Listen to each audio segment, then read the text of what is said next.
What's up, gamers? I'm Josh and this is Copper Dragon Games. Today we're talking about anticipating player actions in Dungeons & Dragons. Anyone who has DM'd for any amount of time can tell you, players do not stick to a script.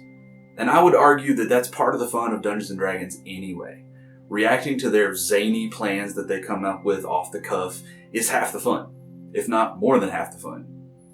However, it helps to have at least some idea of how your world and your setting is going to react to the different crazy plans that they come up with. It is literally impossible to predict everything, so I use this simple rule of thumb to help my poor little brain stay one step ahead of my players' shenanigans. In Dungeons & Dragons, I'm almost always the Dungeon Master, which means my job is to create situations where conflict is at the center of what players are doing, and I get to watch my players attempt to navigate all the problems that I've thrown in their way. It's a lot of fun, and if you haven't tried it yet, you should.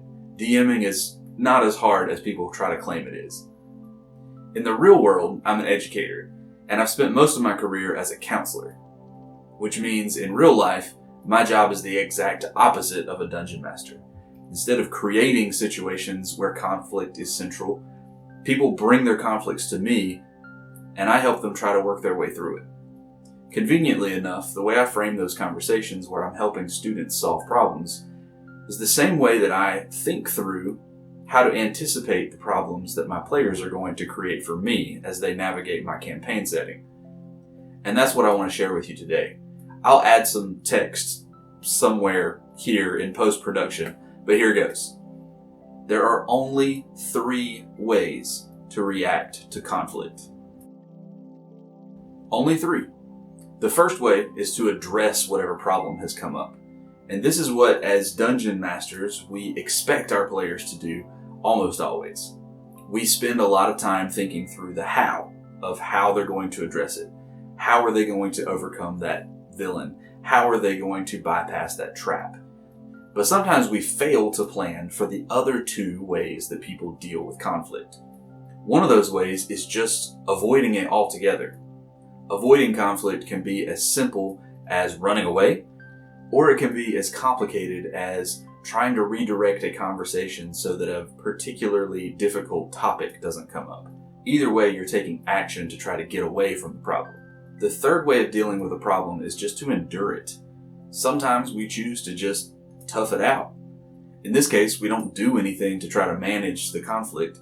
We just hope that we're strong enough to weather the storm. Each of these methods has its own set of pros and cons. There are certain situations that are better dealt with one method than another, and there are tons of examples of each one. But I would argue again that every single reaction to conflict falls into one of these 3. Feel free to argue with me in the comments. So as you're prepping your adventures, you're probably already thinking about how will players address these problems that I'm throwing in their way. But I think you're doing yourself a disservice if you don't consider the other 2 ways that your players may react to those conflicts or problems. And even if you consider all 3, you're never going to predict everything, but you can get a little bit of a head start.